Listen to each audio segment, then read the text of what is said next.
నాటివి news వార్తలకు స్వాగతం. ముందుగా వార్తలోని ముఖ్యాంశాలు. అప్పుల పాలనపై చంద్రబాబును విమర్శలు చేసిన జగన్, ప్రజల డబ్బు ఆర్భటాలకు ఖర్చు చేస్తున్నారన్న ఆరోపణ. హెలికాప్టర్ రాజకీయాలపై జగన్ ఎద్దేవా. రాష్ట్ర ఆర్థిక స్థితిపై నిజాలు చెప్పాలని డిమాండ్. ఆర్టీసీ కార్మికుల సమస్యలపై కవిత హెచ్చరిక. తొలగించిన 700 మందిని చేర్చాలన్న డిమాండ్. చలో సచివాలయం ముట్టడిస్తామన్న ప్రకటన. కార్మికుల హక్కు కోసం పోరాటం కొనసాగింపు.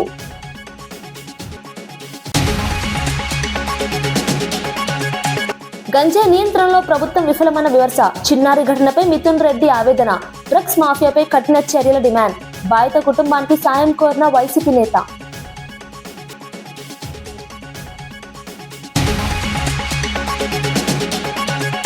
హెరిటేజ్ నోటీసులపై బొత్స ఘాటు స్పందన. తన వ్యాఖ్యలకు కట్టుబడినట్టే అన్న నేత. రాజకీయ ఒత్తిళ్లకు లొంగబోనన్న స్పష్టం. ప్రజా ప్రయోజనాల కోసం మాట్లాడతానని వ్యాఖ్య.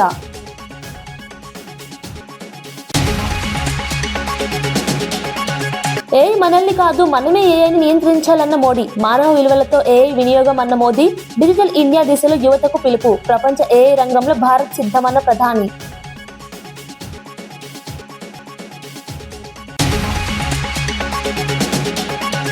మున్సిపల్ ఎన్నికల ఫలితాలతో బీఆర్ఎస్ నేత హరీష్ రావుకు మైండ్ బ్లాక్ అయిందని భువనగిరి ఎంపీ చామల కిరణ్ కుమార్ రెడ్డి తీవ్ర వ్యాఖ్యలు చేశారు. ప్రజలు ఇచ్చిన తీర్పును అంగీకరించలేకపోతున్నారని ఎద్దేవా చేశారు. 10 ఏళ్ల పాటు కేసీఆర్ కుటుంబం రాష్ట్రాన్ని దోచుకుందని ఆరోపించారు. వరుసగా 2 ఎన్నికల్లో ప్రజలు బీఆర్ఎస్ కు గుండు సున్నా ఇచ్చారని వ్యాఖ్యానించారు. కాంగ్రెస్ కేబినెట్ మీటింగ్ ఢిల్లీలో జరగదని, ఈ నెల 23న సచివాలయంలోనే జరుగుతుందని స్పష్టం చేశారు. బీఆర్ఎస్ నేతలు అనవసర ప్రచారం చేస్తున్నారని మండిపడ్డారు. ప్రజా తీర్పును గౌరవించడం రాజకీయ బాధ్యత అని పేర్కొన్నారు. కాంగ్రెస్ ప్రభుత్వం పారదర్శకంగా పనిచేస్తుందని తెలిపారు. అభివృద్ధి, సంక్షేమం పట్ల ప్రజలు నమ్మకం వ్యక్తం చేశారని చెప్పారు. బీఆర్ఎస్ నాయకులు ఆత్మ పరిశీలన చేసుకోవాలని సూచించారు. 23 నుంచి జరిగినటువంటి అన్ని ఎన్నికలలో 2 ఎన్నికలలోనైతే శూన్యం, గుండు సున్నా వచ్చింది మీకు. ఒకటి పార్లమెంట్ ఎన్నికలు, ఒకటి మన కార్పొరేషన్లు, ఏదో మున్సిపాలిటీలలో కొన్ని వచ్చినట్టున్నాయి. రాష్ట్రంలో కాంగ్రెస్ ప్రభుత్వ ఆదరణను తట్టుకోలేక మీరు మాట్లాడుతున్న చిల్లర బల్లర మాటలను ప్రజలు పట్టించుకోవట్లేరని చెప్పి ఈరోజు మళ్ళీ ప్రజలను పొద్దున్నే నిన్న సాయంత్రం తప్పుదో పట్టినికి ఒక లేఖ రిలీజ్ చేసినాం. ఎవరికి? మా అధిష్టానానికి. అధిష్టానము ఢిల్లీలో క్యాబినెట్ మీటింగ్ పెడతలేదు. క్యాబినెట్ మీటింగ్ 23వ తారీఖు నాడు సెక్రటేరియట్లో జరుగుద్ది. మీ మాదిరిగా క్యాబినెటే లేకుండా, ప్రజాపాలన లేకుండా, ప్రగతి లేని ప్రగతి భవన్ నుంచి పాలన లేకుండా ఫామ్ హౌస్ పాలన కాదు ఇది.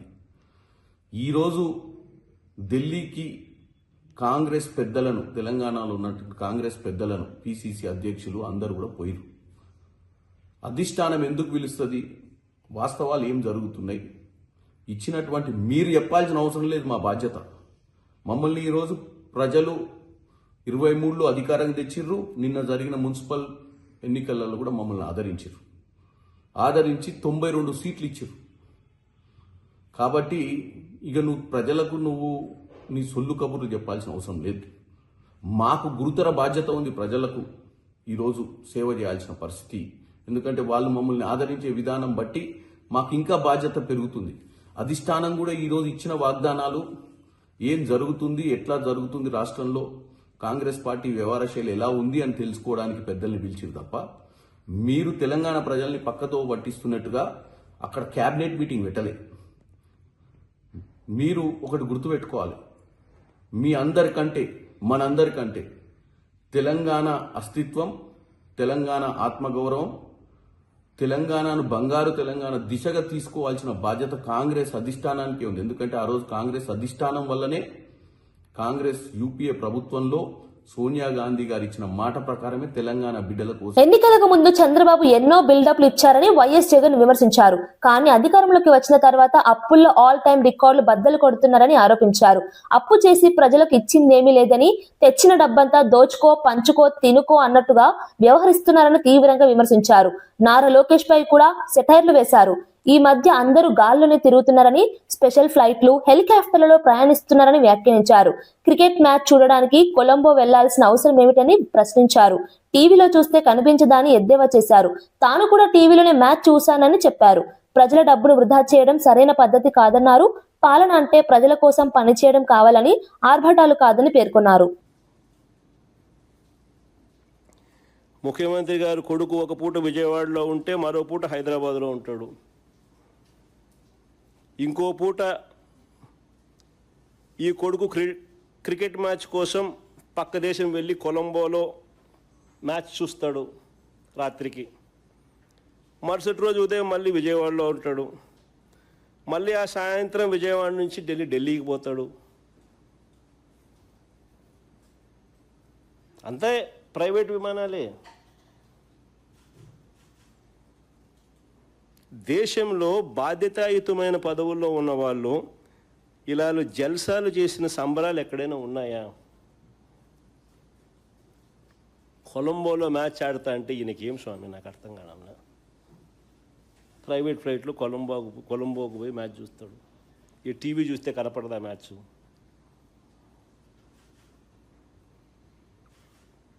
సరే క్రికెట్ అభిమానివే అనుకో, టీవీ చూస్తే కనపడదా? నేను కూడా నిన్న టీవీలోనే చూసిన మ్యాచ్.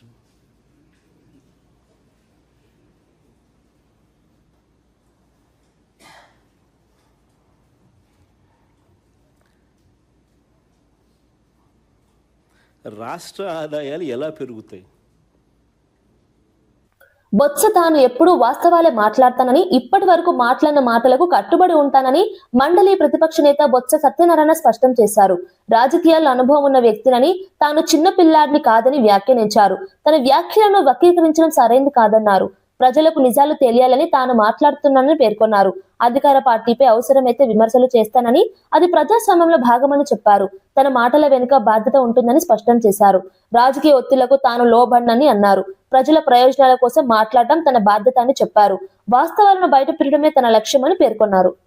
వాస్తవాలు ప్రజలు తెలియాలి కాబట్టి శాసనమండలిలో చర్చ జరగాలనేది మా పార్టీ తరఫున మా సభ్యులందరితో కూడా ఒకటే మాటగా మేము కోరుకుంటున్నాం.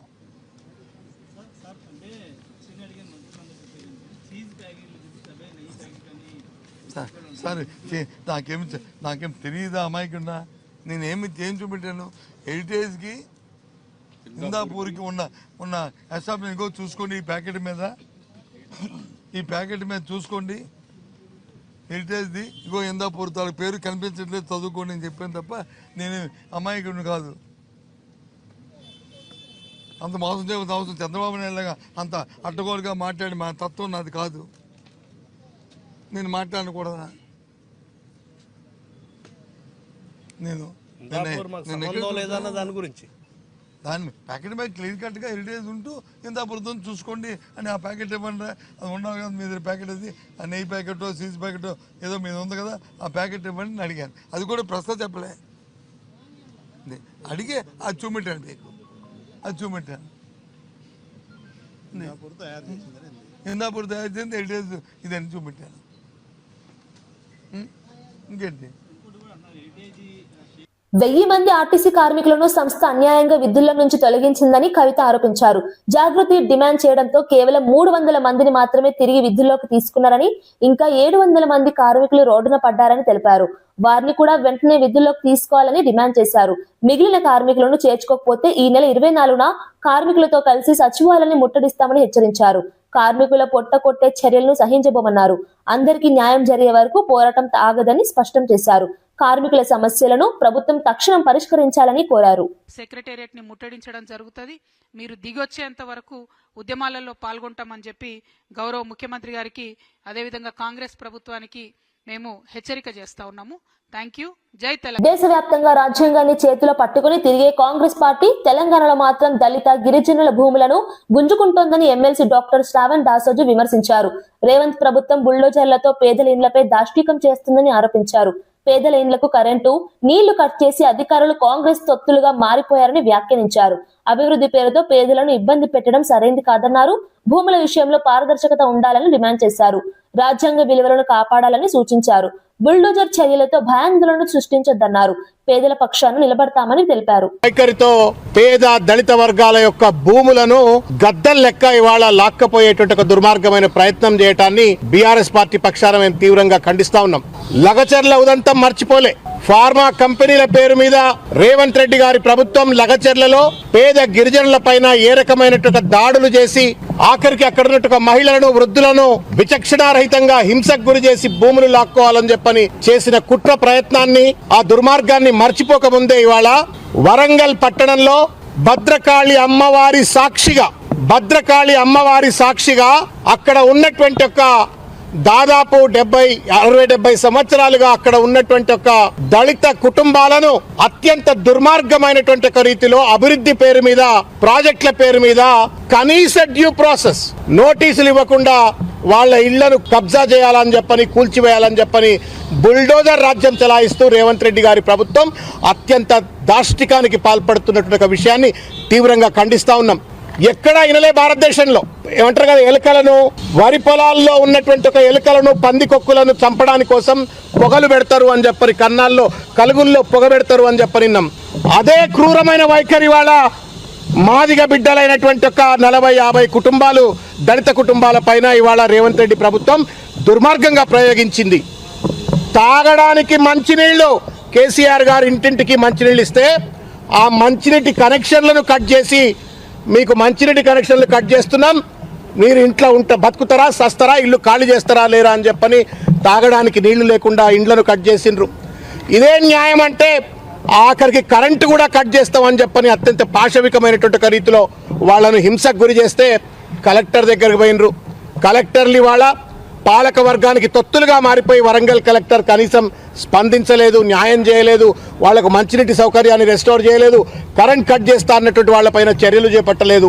తగుదునమ్మా అని చెప్పని తర్వాత కమిషనర్ దగ్గరికి పోయినరు, కమిషనర్ కూడా స్పందించలేదు. తప్పనిసరి పరిస్థితుల్లో ఇవాళ దాస్యం వినయ్ భాస్కర్ గారు మాజీ చీఫ్ విప్ అయినటువంటి ఒక దాస్యం వినయ్ భాస్కర్ గారి యొక్క నేతృత్వంలో ఆ 40-50 కుటుంబాలు చిన్న పిల్లలు ముక్కుపచ్చలాని పిల్లలు తాగడానికి నీళ్లు లేకపోతే స్కూళ్లలో కూడా పోవట్లేదు. ఇవాళ వాళ్ళందరూ వరంగల్ భూ బాధితుల సమస్యలపై మాజీ ఎమ్మెల్యే దాస్యం వినయ్ భాస్కర్ తీవ్రంగా స్పందించారు.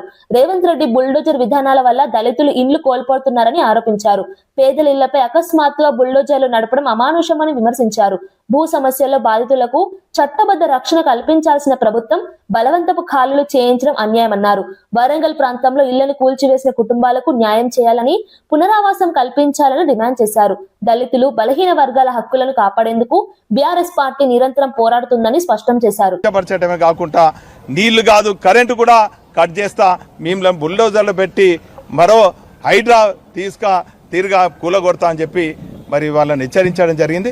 అందుకే ఈరోజు బీఆర్ఎస్ పార్టీ కార్యాలయం జనతా క్యారేజ్ లాగా పనిచేస్తున్న సందర్భంలో ప్రజలకు మరి ఈ దళితులకు ఆశ్రయాన్ని ఇచ్చి ఈరోజు మా గౌరవ ఎమ్మెల్సీ శ్రవణ్ గారి ఆధ్వర్యంలో మా బీఆర్ఎస్ పార్టీ లీగల్ సెల్ న్యాయవాదుల సహాయ సహకారాలతోని ఈరోజు ఉమెన్ రైట్స్ను మరి ఆశ్రయించడం జరిగింది. వారు సానుకూలంగా స్పందించారు. ఏదేమైనప్పటికీ కూడా దళితుల పక్షాన బీఆర్ఎస్ పార్టీ ఉంటుంది. ఖచ్చితంగా ఈ దళితులను మరి ఖచ్చితంగా న్యాయం జరిగే వరకు కూడా దశల వారీగా మా ఆందోళన కొనసాగిస్తాం. పార్టీ మారిన 10 మంది ఎమ్మెల్యేలపై అనర్హత వేటు ఖాయమని ఎమ్మెల్యే కేపీ వివేకానంద పేర్కొన్నారు. స్పీకర్ ఇప్పటి వరకు తీర్పు కాపీలు ఇవ్వకుండా కాలయాపన చేస్తున్నారని ఆరోపించారు. రేవంత్ రెడ్డి న్యాయస్థానాలను కూడా తప్పుదో పట్టిస్తున్నారని తీవ్ర విమర్శలు చేశారు. ఫిరాయింపులు ప్రజాస్వామ్యానికి విరుద్ధమని, ప్రజల తీర్పును అవమానించడమేనని అన్నారు. కోర్టులు న్యాయపరమైన తీర్పు ఇస్తామని తమకు ఆ నమ్మకం ఉందన్నారు. ప్రజాస్వామ్య వ్యవస్థలో నిబంధనలు అందరికీ సమానంగా ఉండాలని, అధికారంలో ఉన్న వారికి వేరే చట్టం ఉండకూడదన్నారు. స్పష్టంగా చెప్పినాం. కోర్టులకి అసెంబ్లీ సాక్షిగా అసెంబ్లీలో కూడా రేవంత్ రెడ్డి గారు మాట్లాడుతూ ఏ రకంగా డిస్క్వాలిఫై అయితే ఏ రకంగా ఉప ఎన్నికలు వస్తాయని చెప్పేసి మాట్లాడడం జరిగింది. ఆ ఒక మాటకి సుప్రీంకోర్టు మొట్టకాయలేసిన సంగతిని గుర్తు చేస్తా ఉన్నాను. కాబట్టి కడియం శ్రీహరి గారు కానివ్వండి, బీఆర్ఎస్ పార్టీలో గెలిచి కాంగ్రెస్ పార్టీలో చేరినటువంటి మిగతా 9 మంది ఎమ్మెల్యేలు కానివ్వండి, ఈ 10 మంది న్యాయస్థానాలను తప్పించుకోలేరు. తప్పకుండా వారికి అనర్హులుగా ప్రకటించబడతారు. ఖచ్చితంగా ఈ 10 చోట్ల ఎన్నికలు రావడం ఖాయం. కేవలం కాలయాపన చేయడానికే స్పీకర్ గారి పైన ఒత్తిడి తెచ్చి తన నిర్ణయాన్ని ప్రకటించకుండా కాలయాపన చేసే ప్రయత్నం ముఖ్యమంత్రి రేవంత్ రెడ్డి గారు చేస్తుండడానికి మరి ఈ తాత్సర్యమే ఈ యొక్క డిలే ప్రాసెస్ అని స్పష్టంగా అర్థమవుతా ఉన్నది. ఎంత దిగజారిపోయినారంటే ఈ రోజు నేను చెప్తా ముఖ్యమంత్రి గారి పరిస్థితి చూస్తా ఉంటే న్యాయస్థానాలకి మ్యాటర్ పోతే, ఈ విషయం పోతే తక్షణము ఈ యొక్క శాసనసభ్యులందరూ కూడా 10 మందికి 10 మంది అనర్హులుగా ప్రకటించబడతారు. కడియం శ్రీహరి గారు అయితే మొదటి వరుసలో ఉంటారు. మరి దాన్ని కాలయాపన చేయడానికి వారు దీన్ని పోస్ట్పోన్ చేసుకుంటూ డిలే ప్రాసెస్ చేసుకుంటూ దూరం వచ్చిన తర్వాత మిగతా 8 మంది ఎమ్మెల్యేలకు సంబంధించిన తీర్పుని కూడా ఇప్పటి వరకు కూడా స్పీకర్ గారి కార్యాలయం నుంచి మరి ఒక సర్టిఫైడ్ కాపీస్ తీర్పుని మరి స్పీకర్ గారు ఇచ్చినారో ట్రిబ్యునల్ చైర్మన్ ఒక హోదాలో ఇప్పటి వరకు కూడా మరి ఆ కాపీలని దస్తా మాకు అందియలేదు. అంటే ఆ ఒక జడ్జిమెంట్ కాపీస్ మాకు వస్తే మళ్ళీ మేము కోర్టును ఆశ్రయిస్తాం కాబట్టి మరి తాత్సరం చేయాలి, టైం పాస్ చేయాలనే ఉద్దేశంతోనే ఇవ్వకుండా కాలయాపన చేస్తా ఉన్నారు. కాబట్టి న్యాయస్థానాలను కూడా మరి తప్పుదో పట్టించి న్యాయస్థానాలను కూడా మోసం చేసేటువంటి నాయకుడు ఎవరన్నా ఈరోజు భారతదేశంలో అంటే అది మొదటి వరుసలో రేవంత్ రెడ్డి గారే వస్తారు. మరి ముఖ్యమంత్రి గారు ఈ యొక్క స్పీకర్ పైన ఒత్తిడి తెచ్చి ఇంకా కూడా కాలయాపన చేసే ప్రయత్నం చేస్తా ఉన్నారు. అది మానుకోవాలని చెప్పేసి ఈ సందర్భంగా నేను చేస్తా ఉన్నాను. ఒక చిన్నారిపై జరిగిన దారుణ ఘటన నేపథ్యంలో వైసీపీ నేత మిథున్ రెడ్డి తీవ్ర ఆవేదన వ్యక్తం చేశారు. గంజాయి మత్తులో నేరాలు పెరుగుతున్నాయని, ప్రభుత్వం మాదక ద్రవ్యాల నియంత్రణలో విఫలమైందని విమర్శించారు. బాధిత కుటుంబానికి 25 లక్షల ఆర్థిక సహాయం అందించాలని డిమాండ్ చేశారు. నిరసన తెలిపిన వారిపై కేసులు నమోదు చేస్తున్న పోలీసులు గంజాయి విక్రేతలపై ఎందుకు కఠిన చర్యలు తీసుకోవడం లేదని ప్రశ్నించారు. రాష్ట్రంలో డ్రగ్స్ మాఫియాను అరికట్టేందుకు కఠిన చర్యలు అవసరమన్నారు. పోలీసులు కానీ అధికార పార్టీ నాయకులు కానీ గంజాయి మత్తులో మద్యం సేవించి చేశారని చెప్పి చెప్తారు. మరి ఈ గంజాయి విక్రయాలను అరికట్టకుండా మీరేం చేశారు? ఈరోజు ఈ విచ్చలవిడి మద్యం అమ్ముతా ఉంటే మీరేం చేశారని చెప్పి కూడా నేను ఈరోజు ప్రభుత్వాన్ని నిలదీస్తా ఉన్నాను. ఈరోజు రాష్ట్ర వ్యాప్తంగా అన్నమయ్య జిల్లానే కాదు రాష్ట్ర వ్యాప్తంగా ఈరోజు డ్రగ్స్ అనేది పెద్ద సమస్య. ఈరోజు డ్రగ్స్ వలన ఎన్నో రకాల ఇన్సిడెంట్లు జరుగుతూ ఉన్నాయి. కఠినమైన చర్యలు తీసుకోవాలని చెప్పి కూడా మేము కోరుతా ఉన్నాము. ఈరోజు ఇక్కడ కొంతమంది మీడియా మిత్రులు కూడా చెప్పడం జరిగింది, అధికార పార్టీ నాయకులు ఉన్నారని చెప్పి కొంతమందిని చూసి చూడనట్టు వదిలేస్తా ఉన్నారు, గంజాయి విక్రయాలు విచ్చలవిడిగా జరుగుతూ ఉన్నాయని చెప్పి కఠినమైన చర్యలు తీసుకోవాలని చెప్పి కోరుతున్నాను. ఈ డ్రగ్స్ కానీ ఇలాంటి ఘోరాలు జరిగినప్పుడు ఇవి రాజకీయాలకు అతీతము, ఎవరున్నా కూడా వాటిపైన కఠిన చర్యలు తీసుకోవాలని చెప్పి మేము కోరుతా ఉన్నాం. అదేవిధంగా ఒక ఘోరమైన ఇన్సిడెంట్ జరిగినప్పుడు పబ్లిక్ అందరూ కూడా పార్టీలకు అతీతంగా ఇటు వైఎస్ఆర్ కాంగ్రెస్ పార్టీ కానీ, బీఎస్పీ కానీ, కమ్యూనిస్ట్ కానీ చాలా మంది అధికార పార్టీ వాళ్ళు కూడా ప్రొటెస్ట్ చేయడం జరిగింది.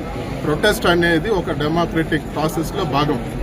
వాళ్ళ నిరసన తెలియజేసేది ప్రతి ఒక్కరి హక్కు. అది అన్యాయం జరిగినప్పుడు ఖచ్చితంగా ప్రజలు ప్రశ్నిస్తారు. దానిపైన కేసులు పెట్టడం దారుణం అని చెప్పి కూడా నేను పోలీస్ డిపార్ట్మెంట్ తెలియజేస్తా ఉన్నాను. ఈ కేసులన్నీ కూడా ఈ రాజకీయాలకు సంబంధం లేదు, ఇవన్నీ కూడా ఉపసంహరించాలని చెప్పి కూడా నేను కోరుతా ఉన్నాను. మీరు కేసులు పెట్టాల్సింది గంజాయి అమ్మే వాళ్ళ గురించి, గంజాయి అమ్మే వాళ్ళపైన, డ్రగ్స్ అమ్మే వాళ్ళపైన, విచ్చలవిడిగా మద్యం అమ్మే వాళ్ళపైన మీరు కేసులు పెట్టాలని చెప్పి కూడా నేను డిమాండ్ చేస్తా ఉన్నాను.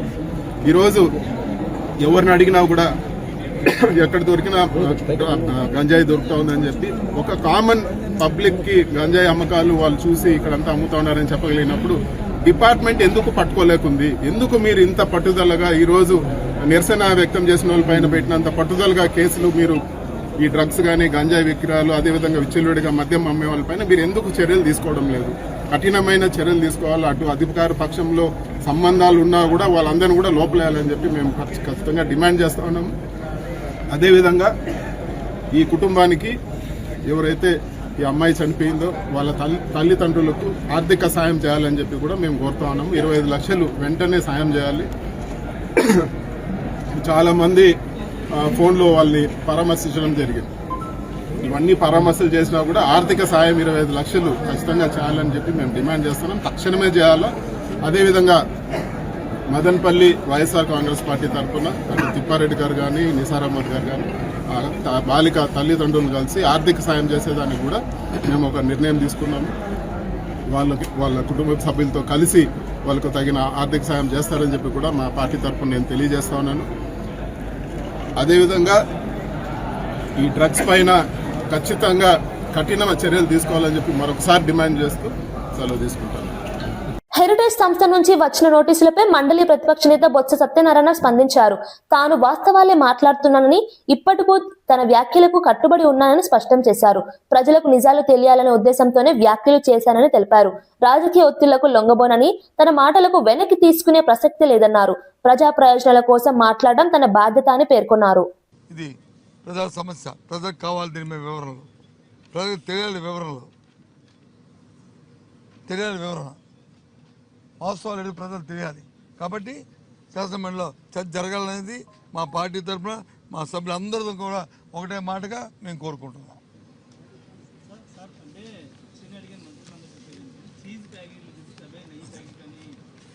సరే నాకేం తెలియదా అమాయకుండా నేనేమి ఏం చూపెట్టాను?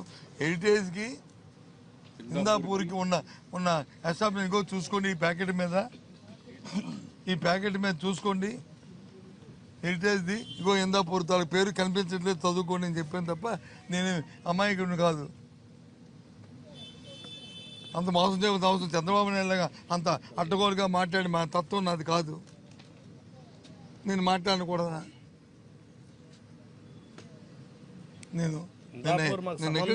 దాని గురించి దాన్ని ప్యాకెట్ మీద క్లియర్ కట్గా హెరిటేజ్ ఉంటూ ఇందాపురతో చూసుకోండి అని ఆ ప్యాకెట్ ఇవ్వండి.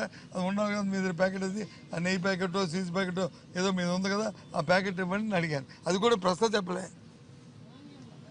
అడిగే అది చూపెట్టాను, మీకు అది చూపెట్టాను. ఇందాపూర్ తయారు చేసింది హెరిటేజ్ ఇదని చూపెట్టాను. ఇంకేంటి? మున్సిపల్ ఎన్నికల్లో బీఆర్ఎస్ కాంగ్రెస్ కు మద్దతు ఇచ్చిందని ఎంపీ ధర్మపురి అరవింద్ ఆరోపించారు. కేసుల భయంతోనే బీఆర్ఎస్ డీల్ రాజకీయాలు చేస్తోందని విమర్శించారు. కేసీఆర్ అవినీతి బయటపడకుండా ఉండేందుకే కొనుగోలు రాజకీయాలు జరుగుతున్నాయని అన్నారు. మాజీ సీఎం మార్గంలోనే రేవంత్ పాలన సాగుతోందని ఆరోపించారు. బీజేపీ ఎవరితోనూ పొత్తు పెట్టుకోలేదని స్పష్టం చేశారు. అంటే ఇది 100% ఈయన కేసులన్నీ ఆయన కాపాడుతున్నాడు. వీళ్ళ కేసులు వాళ్ళు కాపాడుతున్నారు కాంగ్రెస్ వాడు కాబట్టి వీళ్ళు చేయించుకున్నారు, అది చేసిండు. ఇక నేను ఒక్కటి చెప్పేది, నా దగ్గర నేను ఎవరిని నేను కొనను, నేను ఎవరిని అడుక్కోను. ప్రజలు నాకు 28 ఇచ్చింది. నేను ఎందుకు ఈ రకంగా ఉంటా అంటే నేను 90లలో 2000 సంవత్సరంలలో రాజశేఖర్ రెడ్డి చనిపోయే వరకు నేను రాజకీయాలు చూసినోడిని, అసెంబ్లీ డిబేట్లు చూసినోడిని, విన్నోడిని, ఈ వ్యవస్థ ఈ రకంగా చూసినోడిని నేను. ఇది కేసీఆర్ అనేవాడు ముఖ్యమంత్రి అయినాక ప్రతి ఒక్కరిని కొనుక్కోవటము, అవతల పార్టీ ఉండొద్దు అని దేనికోసం చేసిండు? కుటుంబ అవినీతి ఎక్కడ కూడా క్వశ్చన్ కాకుండా వేరే పార్టీ వాడు జిల్లా పరిషత్ చైర్మన్ ఉన్నా, మేయర్ ఉన్నా, ఇంక ఎమ్మెల్యే ఉన్నా అక్కడ నేను కాళేశ్వరంలో దోసుకోలేను, భగీరథలో దోసుకోలేను, నేను ఈ వేరే అవినీతి కార్యక్రమాలలో దోసుకోలేను. కాబట్టి వాళ్ళని కలిపేసుకోండి, వాళ్ళకి పైసలు ఇచ్చి కొనుక్కోండి, వాళ్ళని బెదిరించండి. ఈ రకంగా కేసీఆర్ మొత్తం వ్యవస్థని నాశనం చేసిండు, ప్రజాస్వామ్య వ్యవస్థని. వనస్థలిపురంలో చోటు చేసుకున్న సునీత హత్య కేసులో పోలీసులు కీలక వివరాలు వెల్లడించారు. సిఐ మహేష్ మీడియా సమావేశంలో కేసు నేపథ్యాన్ని వివరించారు. 2022లో సునీతను మహేష్ వివాహం చేసుకున్నాడని, 2023లో ఆమె కెనడాకు వెళ్లిన తర్వాత ఇద్దరి మధ్య విభేదాలు తలెత్తినట్లు చెప్పారు. ఆ తర్వాత మహారాష్ట్రలోని చంద్రపూర్ జిల్లాకు వచ్చిన దంపతుల మధ్య వివాదాలు మరింత పెరిగాయని తెలిపారు. భార్యాభర్తల మధ్య తలెత్తిన విభేదాల నేపథ్యంలో సునీత తన భర్తపై కేసు నమోదు చేయగా 2024లో విడాకులు తీసుకుని రెండో వివాహం చేసుకుందని పోలీసులు వెల్లడించారు. అయితే సునీతపై ప్రతీకారం పెంచుకున్న మహేష్ పథకం ప్రకారం ఆమెను హత్య చేసినట్లు దర్యాప్తులో తేలిందని సీఐ వివరించారు.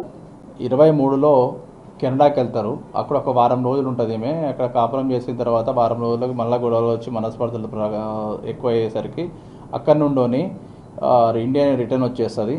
అక్కడ పోలీస్ వాళ్ళ సాయంతో ఇండియాకి రిటర్న్ వచ్చిన తర్వాత వీళ్ళు ఉండేది మన మహారాష్ట్రలోని చంద్రపురి డిస్టిక్ అనే ప్లేస్లో ఉంటారు. ఆ చంద్రపురి డిస్టిక్ దగ్గర ఈమె కేసు పెడుతుంది 498 కేసు పెట్టిన తర్వాత దాన్ని మనసులో పెట్టుకొని ఇతను ఏం చేస్తాడంటే వీళ్ళ ఫ్యామిలీ మీద మొత్తం కేసు పెట్టడము, అతను వీసా ఒకటి రిజెక్ట్ కావడం, కెనడా పోకుండా మళ్ళీ దీన్ని మనసులో పెట్టుకొని అతను ప్రతీకారంతో రగిలిపోయి ఈ ప్రతీకారం తీర్చుకోవాలన్న ఉద్దేశంతో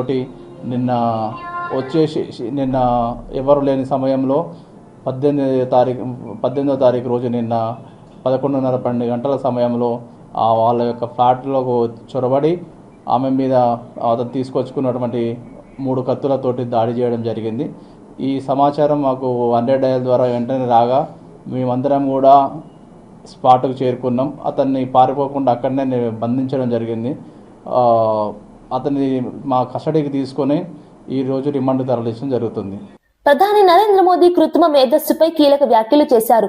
AI does not rule us, we must rule AI అంటూ స్పష్టమైన సందేశం ఇచ్చారు. ఏఐ అనేది మానవాళి అభివృద్ధికి ఉపయోగపడే సాధనం మాత్రమేనని, అది మనపై ఆధిపత్యం చెలాయించకూడదని అన్నారు. భారత్ కొత్త సాంకేతికతలను వేగంగా స్వీకరిస్తోందని, డిజిటల్ ఇండియా, స్టార్టప్ ఇండియా కార్యక్రమాల ద్వారా యువతకు కొత్త అవకాశాలు సృష్టిస్తున్నామని తెలిపారు. ఏఐ వ్యవసాయం, ఆరోగ్యం, విద్య, పరిపాలన వంటి రంగాల్లో విప్లవాత్మక మార్పులు తీసుకురాగలదని పేర్కొన్నారు. అయితే సాంకేతికత వినియోగంలో నైతిక ప్రమాణాలు తప్పనిసరిగా పాటించాల్సిన అవసరం ఉందని ప్రధాని హెచ్చరించారు. మానవ విలువలు, బాధ్యతాయుత వినియోగం, పారదర్శకత వంటి అంశాలు ముఖ్యమని అన్నారు. 20 కోట్ల భారతీయుల తరపున నేను మీకు ఈ సమ్మిట్కు విచ్చేసిన మీ అందరికీ, గౌరవనీయులైన వివిధ దేశాల ప్రభుత్వ అధినేతలకు, ప్రపంచవ్యాప్తంగా ఉన్న ప్రముఖులకు, ఏఐ ఎకోసిస్టమ్ నాయకులకు మరియు ఇన్నోవేటర్లకు నేను స్వాగతం పలుకుతున్నాను. ఈ సందర్భంగా మీకు నా కృతజ్ఞతలు తెలియజేస్తున్నాను.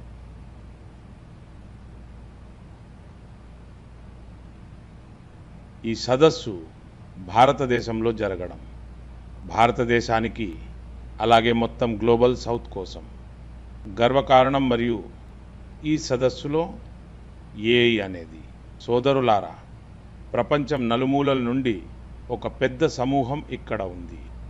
100కు పైగా దేశాల నుండి ప్రాతినిధ్యం. ప్రపంచంలోని ప్రతి మూల నుండి ఇక్కడకు వచ్చిన మహానుభావులు దీని విజయాన్ని కొత్త శిఖరాలకు తీసుకువెళ్తున్నారు. ఇందులో యువ తరానికి చెందిన సెషన్కు మేము చూసిన హాజరు, అది ఒక కొత్త విశ్వాసాన్ని కలిగించింది. సాధారణంగా కొత్త బృందం మరియు కొత్త సాంకేతికత విషయంలో కొంతమందికి ప్రారంభంలో సందేహాలు కలిగాయి. అయితే ఈ వేగం మరియు గొప్ప మరియు నమ్మకంతో ప్రపంచంలోని యువతతో పాటు ఇక్కడి యువత కూడా ఈ తరం ఏఐని స్వీకరిస్తోంది, దాని ఓనర్షిప్ను తీసుకుంటోంది. మాజీ మంత్రి అంబటి రాంబాబుపై తనపై నమోదైన కేసులపై స్పందించారు. ప్రభుత్వం, పోలీసులు కుమ్మక్కై తనపై కేసులు పెట్టారని ఆరోపించారు. తనపై ఉన్న కేసులన్నీ బెయిల్ వచ్చే కేసులేనని, అయినప్పటికీ 18 రోజుల పాటు రాజమండ్రి సెంట్రల్ జైల్లో ఉండేలా పరిస్థితులు సృష్టించారని విమర్శించారు. జైలు జీవితం తనను మానసికంగా మరింత దృఢంగా మార్చిందని తెలిపారు.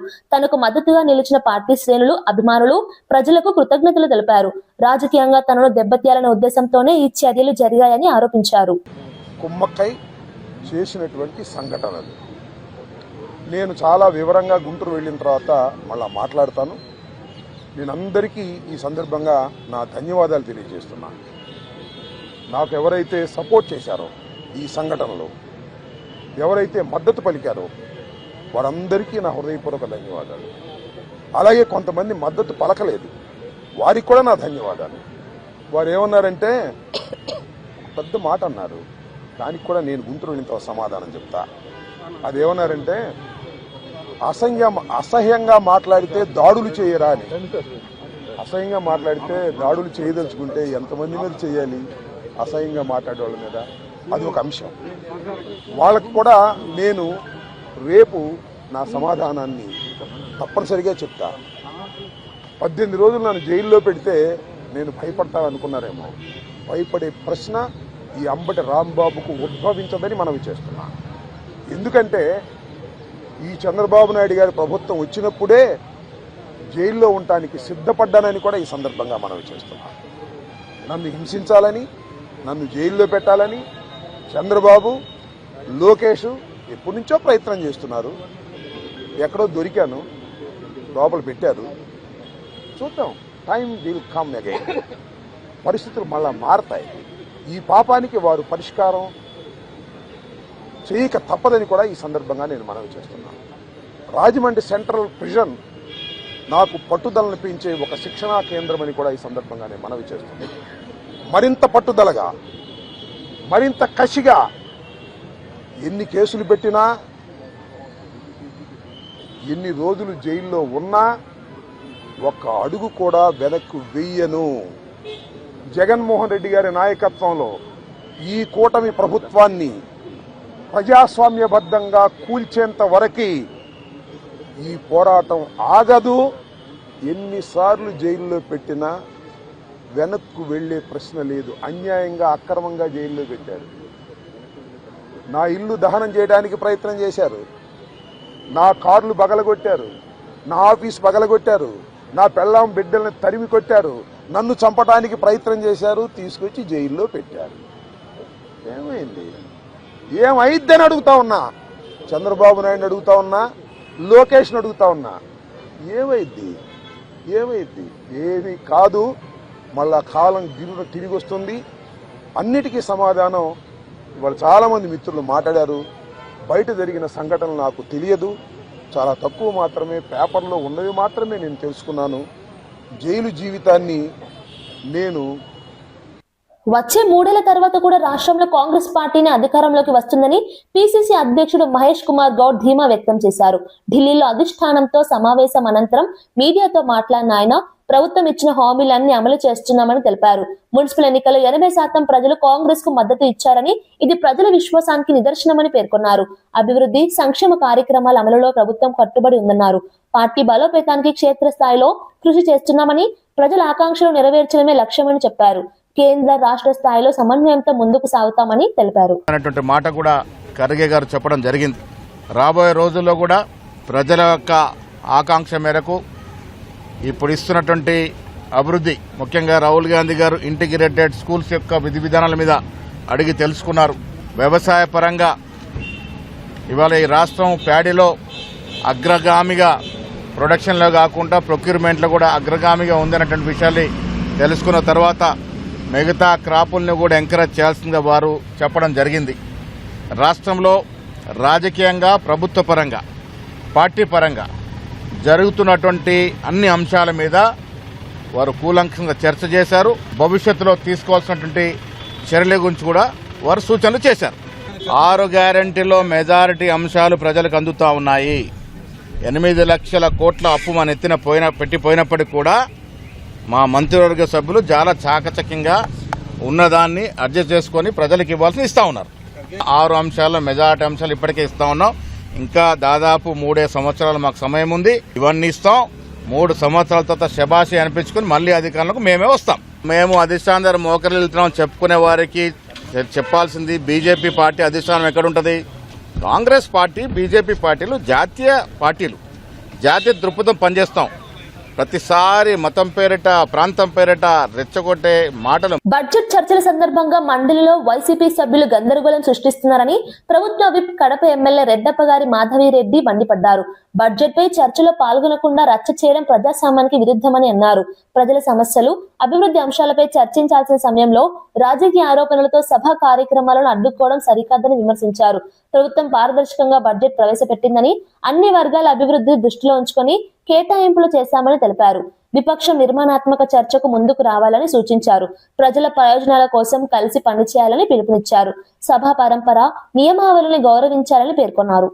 ప్రభుత్వాన్ని సక్రమ మార్గంలో పెట్టాలనే ఆలోచన లేకుండా ఈరోజు శాసనసభకు రారు, శాసన మండలిలో రచ్చ చేస్తా ఉన్నారు. ఈ రాజకీయ పార్టీ అంత రాజకీయంగానే చూస్తోంది తప్పితే మన రాష్ట్ర భవిష్యత్తు ఏంటి, భవిష్యత్తు తరాలకి రాష్ట్రాన్ని ఎలా తయారు చేసి దేశంలోనే పోటీతత్వంలో రాష్ట్రాన్ని ఎలా తీసుకుపోవాలని దాని మీద ఏ విధమైన అవగాహన లేకుండా గత 5 సంవత్సరాలు దాదాపు రాష్ట్రాన్ని జీవోత్సవం చేసి ఈ 5 సంవత్సరాలు గెలిచిన 11 మంది కూడా దాంట్లో పాలు పంచుకోకుండా అదే యొక్క విధ్వంసంలో ముందుకెళ్తా ఉన్నారు. దీన్ని రాష్ట్ర ప్రజలందరూ కూడా గమనించాలని నేను కోరుకుంటా ఉన్నాను.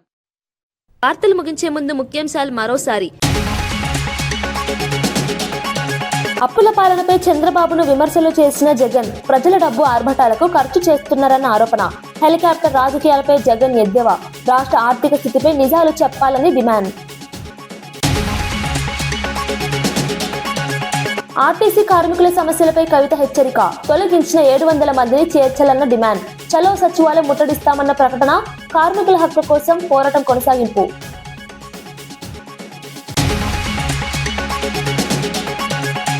గంజాయి నియంత్రణలో ప్రభుత్వం విఫలమన్న విమర్శ. చిన్నారి ఘటనపై మిథున్ రెడ్డి ఆవేదన. డ్రగ్స్ మాఫియాపై కఠిన చర్యల డిమాండ్.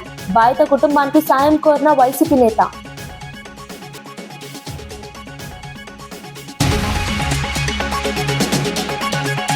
హెరిటేజ్ నోటీసులపై బొత్స ఘాటు స్పందన. తన వ్యాఖ్యలకు కట్టుబడినట్టే అన్న నేత.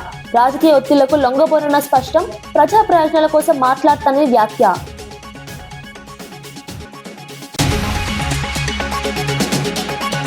ఏఐ మనల్ని కాదు, మనమే ఏఐని నియంత్రించాలన్న మోడీ. మానవ విలువలతో ఏఐ వినియోగం అన్న మోదీ. డిజిటల్ ఇండియా దిశలో యువతకు పిలుపు. ప్రపంచ ఏఐ రంగంలో భారత్ సిద్ధమన్న ప్రధాని.